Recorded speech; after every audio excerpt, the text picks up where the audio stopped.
Yeah, just really, I mean, McIntyre was outstanding finishing the game, and Brady's pitch count got up and didn't have his best stuff, but he battled out there. And you think about the fourth inning where they had a chance to take the lead, and they line out.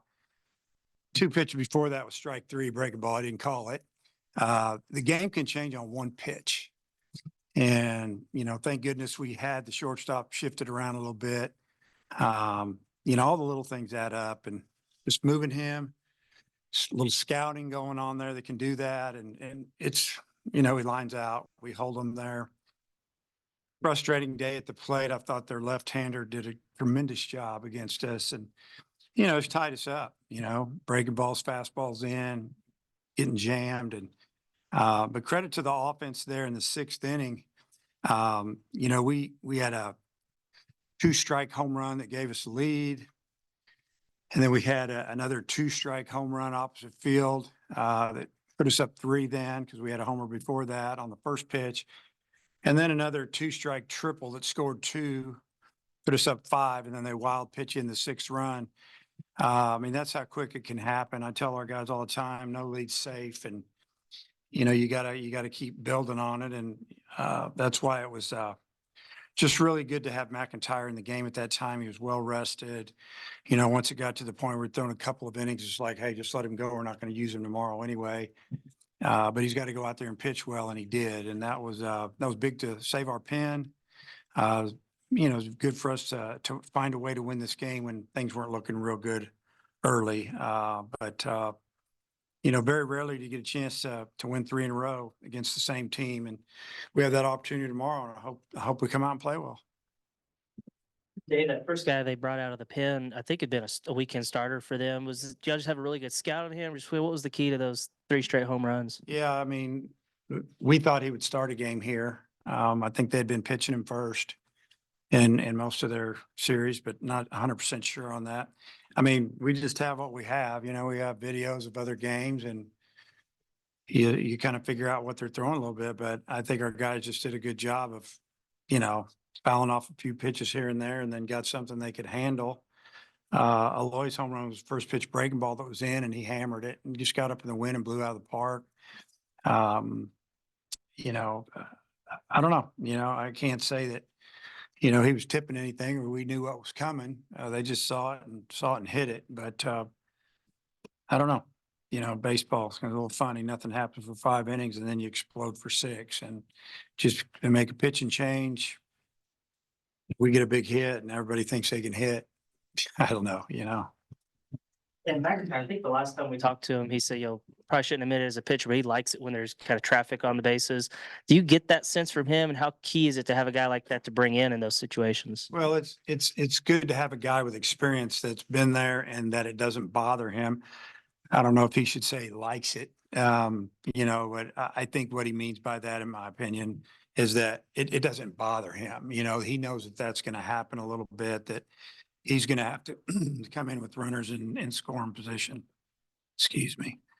Been yelling a lot. No, not really. It's yeah. So he's a veteran, and he throws 3 pitches for a strike. I mean, he's throwing his fastball 90 miles an hour plus, and he's got that cutter about 84, 85. He threw a few breaking just regular curveballs, and I really like what I saw from him today. It was really good. Mixed really well, and Roland did a nice job back there calling the game. Just the back-to-back home runs. I mean, how good is it to see, in a tight game, the top of your lineup, the guys that maybe you expected to rely on this season, kind of break it open there for you? Yeah, that was really it's something that you want to see, because guys are hitting up there for a reason, whether it's on base percentage, tough out, power guy, and guys that you want to get up a little bit more sometimes. And for them to bust it open like that was big. I thought Stovall's at bat set the tone, and the ball hit out of the park was, I don't know if it's 2-2 or 3-2, but it was some type of, it wasn't a fastball, it was a cutter, I think. Could have been a change, but I think it was a cutter. Loy hit a different pitch. He had kind of a breaking ball, semi cutter. I kind of think he's kind of using it as a slider. And then, Diggs just fought off a bunch of pitches and got behind quick, fought. and then got something elevated, he just clubbed it and it took off in the wind. So, yeah, they kind of, obviously that sparked us. Once we got 1 run lead, a little relief after we got 2 and 3, you start thinking the way we're pitching, that we're in good shape.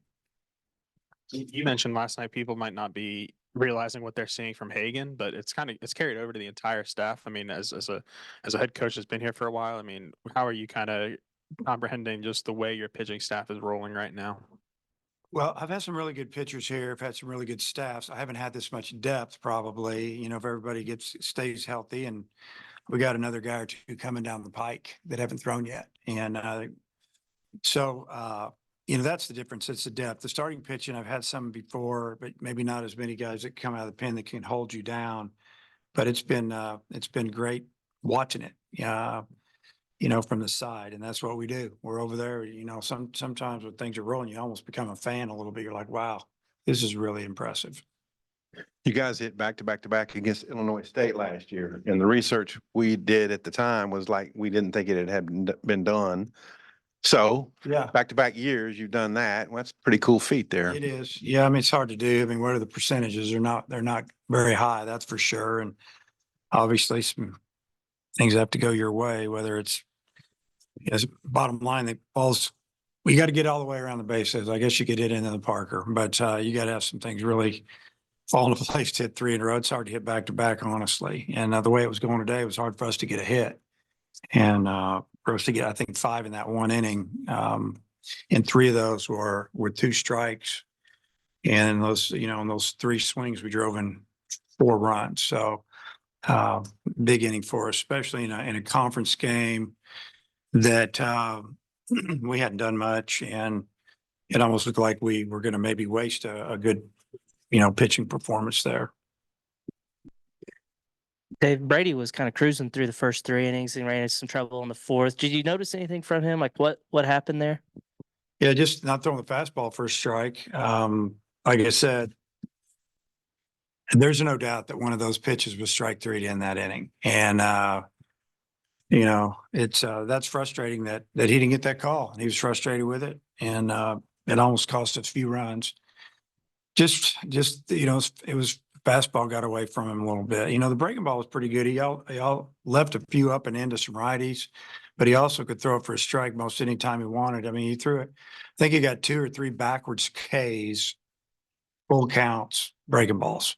So if you're going to throw that with a full count, you really feel like you can command it, and he did a great job with it. But yeah, just hey, it was a good outing. It just wasn't when you pitch as well as some of these guys have. You think is, well, it's not that good an outing, but it was really a pretty good outing. You mentioned a couple of defensive runs that play saved with Wahiba out at short. Just how often do y'all run through, like, I guess, scenarios like that?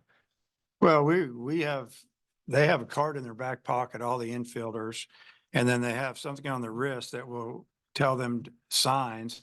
And then we're in the dugout moving them even more. So they're already know our scouting report, and we meet with them and we go over it and say, okay, this guy, until 2 strikes, man, he's pull. But then with 2 strikes, we got to move back around a little bit, or vice versa, whatever we do.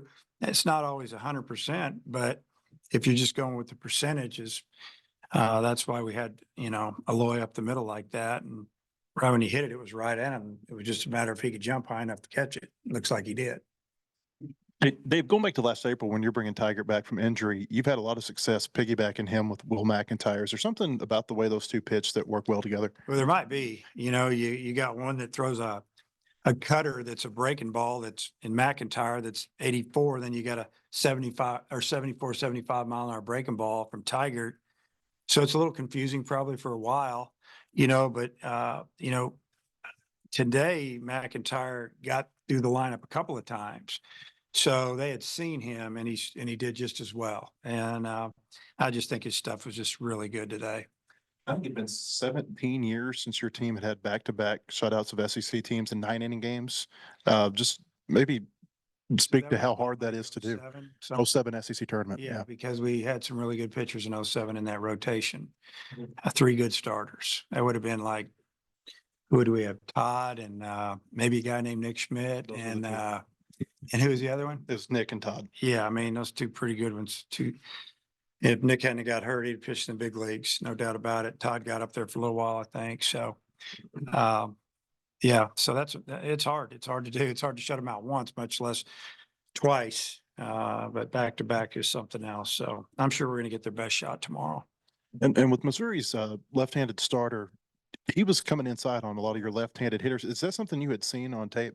Yeah, I mean, we knew he was coming in there, was tailing in on him as well. And I think he was a little sneaky fast for him. He was throwing 90 miles an hour, but I think it looked like they were swinging at like he was throwing 93, 94. And they just had a little problem with it. And he just kept going to it. Then he flipped the breaking ball away. But what he did is he threw a lot of strikes, 3-strike-1, got ahead of us a lot. And he pitched really well. Okay.